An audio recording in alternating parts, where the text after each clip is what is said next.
Hello everyone, it's Kari, and today I have some fun projects showcasing these cute polar bears in sweaters. One has a scarf. But I just love this set from Flora and Fauna, and here I have the Mini Snowflakes and also a sentiment set. And we're going to use these today to make 3 different cards, and I'm going to show you how you can use them to make winter cards and also a fall card. So let's go ahead and get started because we have a lot to do today. I'm going to start out first of all with the winter card featuring one of my favorite polar bears. So I'm going to use this Post-it tape here, and we're just going to mask off a portion of it so we can build the background. I've got some distress inks, and I have broken china here, faded jeans, and shaded lilac.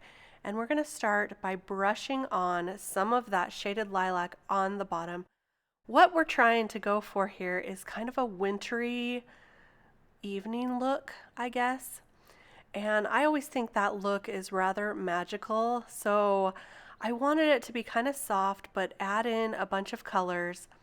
So now I'm going in with the broken china distress ink and just kind of putting that on to blend with the lilac. So here I'm going to go back over it and I'm going to get a good blend between the two. And then I'll go in with the darker color. This is the faded jeans, and we'll start blending that along the top. So I'm going to continue in this manner until I get a really good blend between all 3 colors.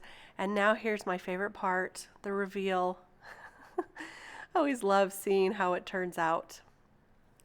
So now I have a couple of these cute polar bears in sweaters, and I'm going to choose some of my Copic markers here. I like to keep them in these little holders because then I could bring it to my desk and just choose the ones I want.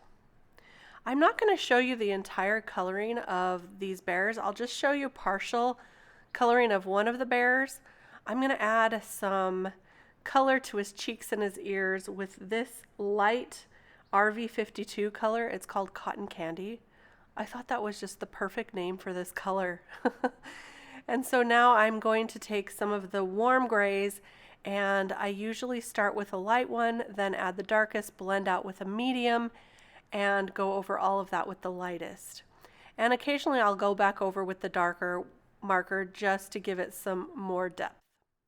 I'm going to color his sweater in green, shades of green, and for that little stripe on his sweater, I thought some gold glitter pen would be pretty. It's hard to tell in this video, but it's gold and sparkly and really fun for a sweater, for a polar bear, I think. So now I'm going to take this piece right here, which is kind of like creates a scene for you. And I'm going to stamp that using my Misty. I'm going to stamp it with the Distress ink in the shaded lilac, the same color we used to blend at the beginning. And I'll stamp that twice to give it a nice purpley mountain majesty. Well, now that just sounds like a song, doesn't it? I'm going to take the little trees that came in the kit. I love when they include some scene building stamps along with their stamp set. So I'm going to stamp these just using some VersaFine Onyx Black to give it sort of a silhouette look.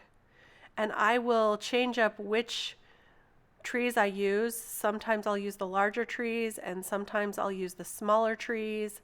And I just place that polar bear for positioning here. So we'll stamp that up, and look how cute he is standing in a snowy forest.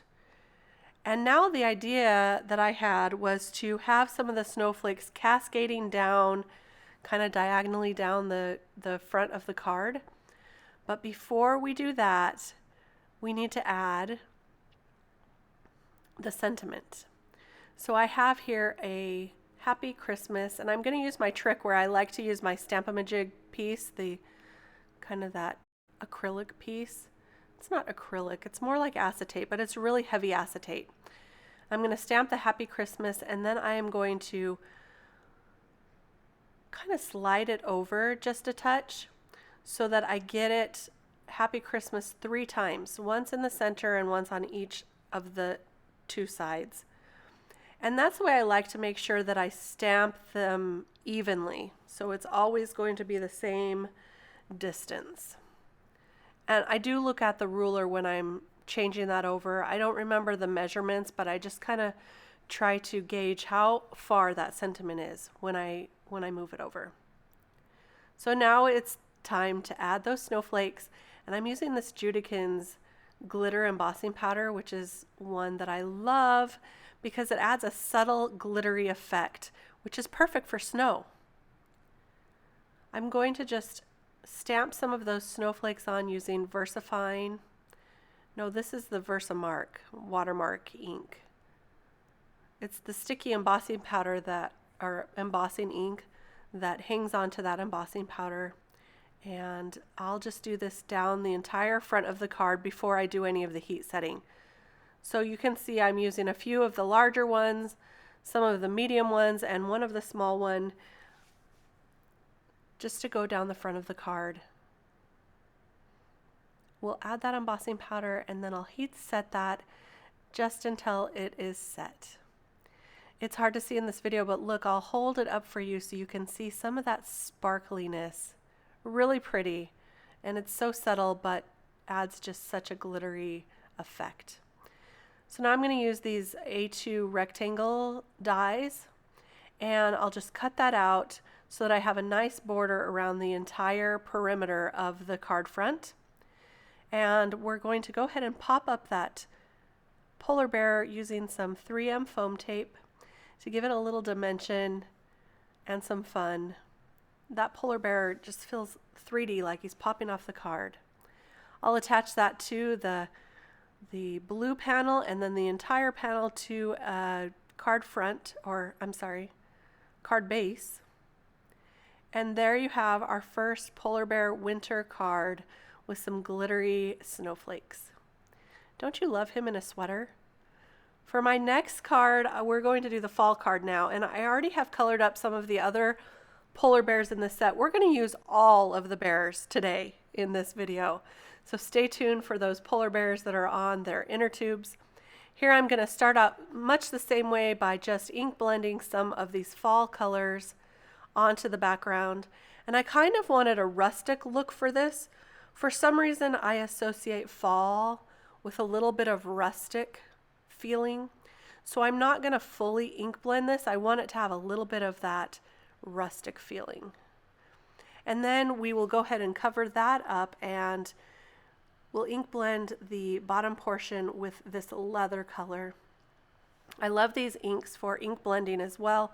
These are hybrid inks, so they're really good for stamping, they're good for ink blending, you can watercolor with them. I really like them. So I'll clean that up so we can start building our fall scene. And I have already cut out a bunch of these beautiful fall harvest apple barrels. They're so cute. I used these in a previous video. If I can remember, I'll put a link to that here so you can check that out if you haven't already. But these apple barrels are some of my favorites. And now we're going to scatter some of the polar bears, and I'm going to add a couple of these sentiments together for our sentiment. I'm going to use Warm Holiday Wishes, which also works for fall, and then also Be Filled with Joy. But before we do that, I am using this little speckled stamp that came in the set. And this is so great for building scenes. You can use it to add a shadow or just make it look kind of like there's a little bit of sand there. That's what I think it kind of feels like here. And I did turn it upside down and change the angle that I stamped it so to get some variation and so it looks a little different. So now to stamp on the sentiment, I'm going to place it in my MISTI so that I can make sure I get it completely straight. Here's the two stamps I used, one from each of those stamp sets, and I'm going to ink that up in the orange fall ink that I showed you earlier so that it has a fall feeling. It's really cute with those polar bears. I'll put this entire card together using some foam tape and also gluing some down with my favorite liquid adhesive right now. I'll attach the entire card panel to the card base, and voila, a fall card, polar bears and apple buckets. What do you think? Do you think polar bears like apples? Well, in my card, they really do. And I thought this guy needed an apple just to finish him off. He needs to be holding an apple. He's so excited for apple juicing. And I'm going to add a few to the bottom here. You'll see in just a minute that I add a couple apples to the bottom. And there's our 2 cards so far. And now for the last card, I'm going to do an even bolder look. So you can see I've already colored up these polar bears here in their little inner tubes, ready to go sledding down the snowy mountain. And for the sentiment, I'm using the large fa la la. And I'm going to use 2 colors of Catherine Pooler inks for these. And I'll alternate between the red and the green to get a really bold graphic look on the background for this card. So I'm just going to alternate between the red and the green until we go all the way down the card. And don't worry about the bottom there, because that's going to be covered with this glittery snow hill. So you can see this is kind of how we're going to set this card up today. So I'm just going to place those together, but I did decide it needed one more holiday greeting. And I wanted it to be on a green background, but I didn't have any green paper that matched that fa la la that I had inked earlier. So I'm taking this grass skirt color and I started inking it on, and then I got a little impatient. So I just took the entire ink pad to the strip of paper. I did test it out before I did the heat embossing. So to test it out, you take the powder and make sure it doesn't stick. And then you can heat emboss that sentiment over the top when it is all good. So here's that card all put together. I did pop up the polar bears with some 3M foam tape. They look so happy sledding down that hill. So here's our fall card, a winter snowy scene with the polar bear in the trees, and this one with them sledding down the hill. Aren't they just so cute? And all very simple to make using the same stamp sets. I hope you were inspired by this video to make some fall and winter cards using your same stamp sets. If you enjoyed this video, please give me a thumbs up and subscribe to my channel. I'd love to see you again. You can click the bell there also to be notified of when I have new videos up so you don't miss a thing. Thanks for stopping by. We'll see you next time. Bye-bye.